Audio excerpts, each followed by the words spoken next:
In a night soaked in European football drama, Arsenal marched into the Santiago Bernabéu and did what few clubs have dared to even dream. They dismantled Real Madrid's Champions League hopes with poise, pace, and purpose. A 2-1 away victory, culminating in a staggering 5-1 aggregate, stunned the world and propelled Mikel Arteta's men into their first Champions League semi-final in over a decade. The weight of history hung heavy in the air, yet it was Arsenal who looked like seasoned continental veterans, not the 14-time champions who were left dazed, dismantled, and ultimately dethroned. The tie had already tilted dramatically after Arsenal's 3-0 masterclass at the Emirates in the first leg, where pressing perfection, rapid-fire transitions, and unrelenting pressure choked Madrid's midfield into irrelevance.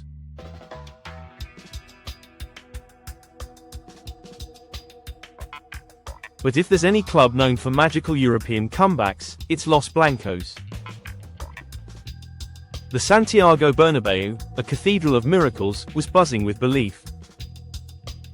Fans were hoping for another chapter in the club's folklore, something akin to the unforgettable nights against PSG, Chelsea, or Manchester City. However, this was a different Arsenal, a confident, composed, and clinical version carved in Arteta's image.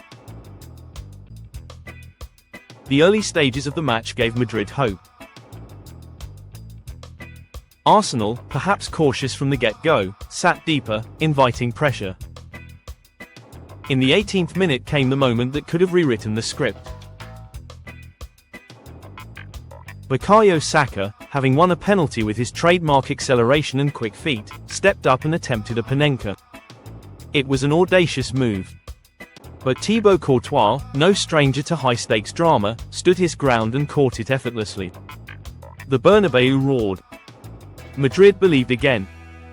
That miss wasn't just a penalty gone wrong, it was the emotional ignition the home crowd needed. That emotional flame only intensified at half-time. Cameras caught a heated exchange between Saka and Dani Carvajal in the tunnel. Words were exchanged, tempers flared. This wasn't just a match anymore, it had become a battle of egos, pride, and legacies.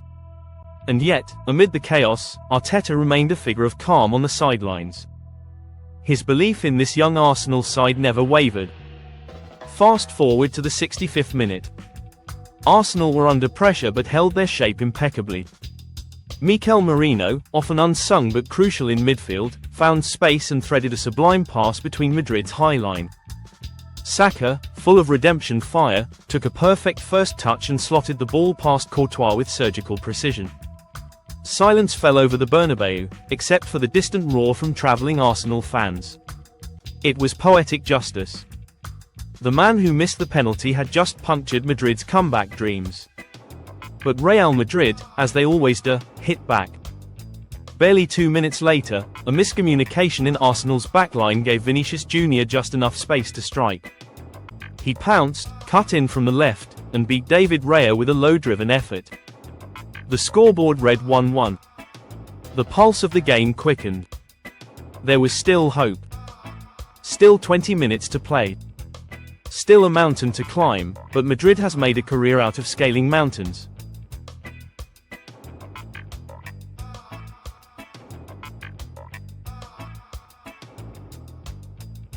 And yet, this Arsenal team didn't buckle. They didn't panic.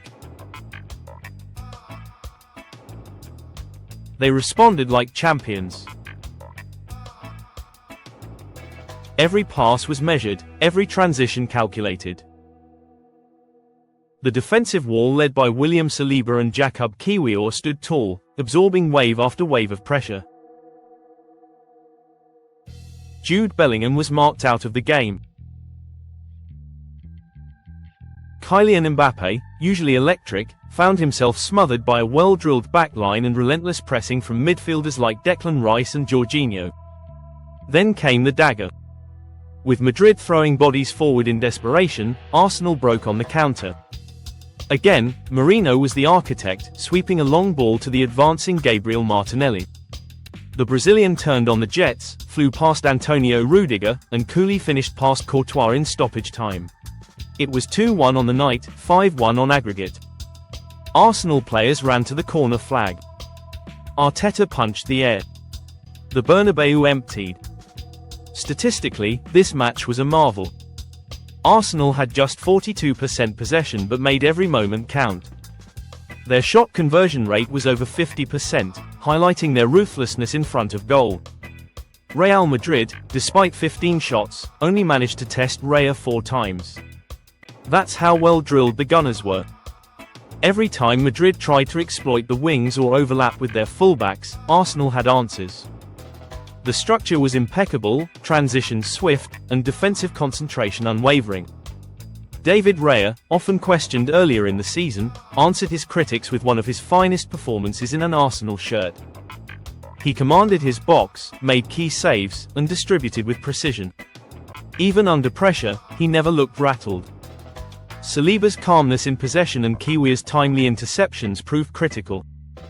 Ben White and Alexander Zinchenko, often switching roles fluidly, gave Arsenal both width and defensive cover. The midfield battle was won not just through physicality, but through intelligence. Rice's positioning, Merino's creativity, and Jorginho's tempo control rendered Madrid's usually dominant midfield ineffective. Toni Kroos, Luka Modric, and Bellingham struggled to find rhythm, often resorting to long balls that Arsenal easily absorbed. And let's talk about Arteta. This wasn't just a win, it was a tactical masterclass. From managing Saka's mental recovery post-miss to positioning Martinelli as an outlet for counters, everything was meticulously planned. Arteta didn't just beat Ancelotti, he outthought him. The student had become the master.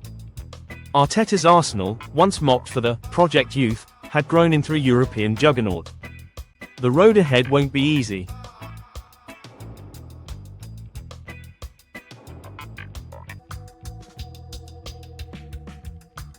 Paris Saint-Germain awaits in the semi-finals, with their own star-studded lineup and burning desire for European glory. But this Arsenal team doesn't fear stars anymore. They've faced the biggest and emerged stronger. They've outplayed Real Madrid over 2 legs, not just on technical merit but with the kind of mentality that defines champions. For Real Madrid, this loss is more than an exit. It's a wake-up call. Questions will be asked about their over-reliance on veteran stars, the underwhelming impact of new signings, and perhaps even Ancelotti's tactical limitations in the modern game.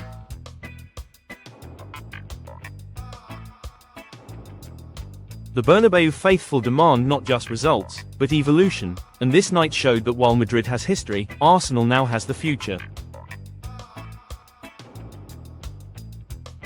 Back in North London, the scenes were euphoric. Fans poured into the streets, celebrating what felt like a generational shift. For years, Arsenal had been labelled nearly men, so close, yet so far. But not anymore. Not under Arteta. This is a team that's not just fighting for trophies, they're redefining the legacy of the badge. From Saka's redemption arc to Martinelli's late heroics, from Merino's midfield dominance to Arteta's ice-cold strategy, this was a night Arsenal fans will replay for years. It was about more than goals and tactics. It was about belief, redemption, and the beautiful chaos that is Champions League football. As the world watched, Arsenal reminded everyone that football isn't just about stars or history. It's about moments.